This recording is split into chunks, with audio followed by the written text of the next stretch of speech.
Dia 5 de dezembro. São Pedro Crisólogo, bispo de Ravenna. 450. São Pedro, natural de Imola, perto de Roma, recebeu dos padres que constitui o tesouro mais precioso, uma educação sólida, baseada sobre o fundamento da religião católica.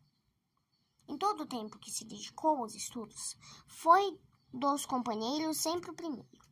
Vendo-lhe a piedade e a conduta irrepreensível, o bispo de Imola recebeu entre os clérigos e conferiu-lhe o diaconato. Tão digno se mostrou da confiança do bispo, que este lhe entregou a administração da diocese, função que sempre se desempenhou com muita competência. Os perigos, porém, que há no mundo, bem como a vaidade do século, fizeram com que no espírito lhe amadurecesse cada vez mais a resolução de entrar para um convento. Foi o que fez, e do claustro só saiu quando circunstâncias especialíssimas lhe dirigiram a elevação da dignidade episcopal. Tinha morrido o bispo de Ravenna. O clero da diocese tinha eleito um sucessor, o qual, com alguns companheiros, se dirigiu a Roma, com o fim de obter a ratificação papal da eleição.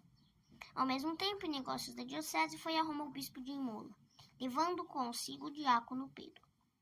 Na noite antes da chegada da embaixada de Ravenna, teve o Papa a visão de São Pedro Apóstolo e de Santo Apolinário, que em vida tinha sido bispo de Ravenna, e avisaram-lhe que não desse a mitra ao eleito do clero daquela diocese, mas em lugar deste sagrasse a Pedro de Imola. Quando chegaram os embaixadores de Ravenna, não puderam disfarçar o aborrecimento do Papa não lhes ter aceito o candidato. Sabendo, porém, do aviso que o sumo pontífice tivera, contentaram-se inteiramente. Com suma satisfação, aceitaram a Pedro como bispo.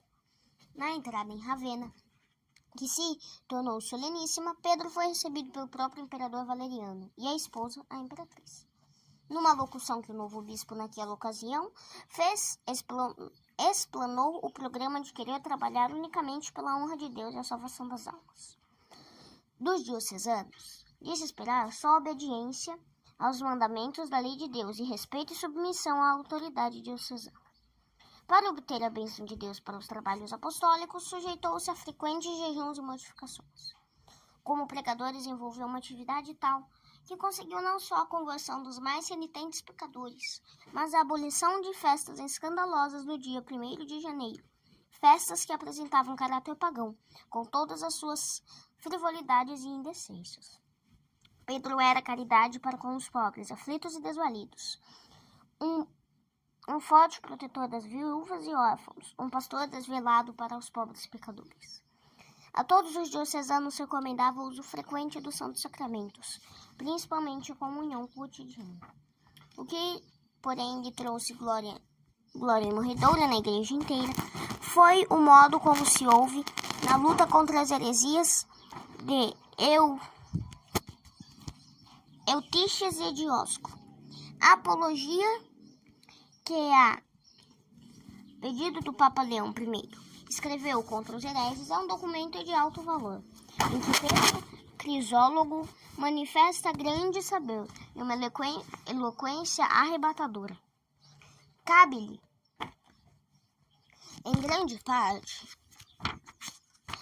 o merecimento das duas heresias serem condenadas no concílio de Chalcedônia. Laços de íntima amizade ligaram-no a São Germano de Auxerre. Durante 18 anos pastoreou Pedro o rebanho. A fé teve nele um defensor impertérrito, e a posteridade deve-lhe escritos de grande valor. Se lhe foi por a vida, santa havia de ser-lhe a morte. Sentindo-lhe a aproximação, voltou para Imola, onde se preparou para a grande viagem à eternidade. Ao clero recomendou, com muita insistência, que andasse na presença de Deus, bem como a observação dos mandamentos e muito critério na eleição do novo bispo. Pedro morreu em Imola, no ano de 450. O corpo do santo bispo repousa na igreja de São Cassiano. A posteridade honrou-lhe o nome, com o apelido de Crisólogo, isto é, orador áureo, pondo em relevo a grande eloquência do santo. Reflexões. Quem em vida se quer divertir com o demônio não poderá gozar com Cristo no céu. Assim fala São Pedro, referindo-se às pessoas que se mascaravam para mais livremente se divertir. Na sua opinião, cometiam um pecado grave. O mundo não concorda com o conceito do nosso santo. Na Sagrada Escritura lemos o seguinte: a mulher não se vista a modo de homem, e o homem não traje indumentária feminina. Quem faz estas coisas é abjeto perante Deus. Deuteronômio capítulo 22, versículo 5. Circunstâncias especiais pode haver que justifiquem o fim do disfarce, for a luxúria. O fim do disfarce, for a luxúria, o desejo de mais livremente se poder entregar à dissolução, ao pecado, ou se o disfarce causar escândalo. Não há teólogo nenhum que não veja nisso uma grande desordem e uma provocação para o pecado. Os santos padres, nos termos mais enérgicos, intérpretes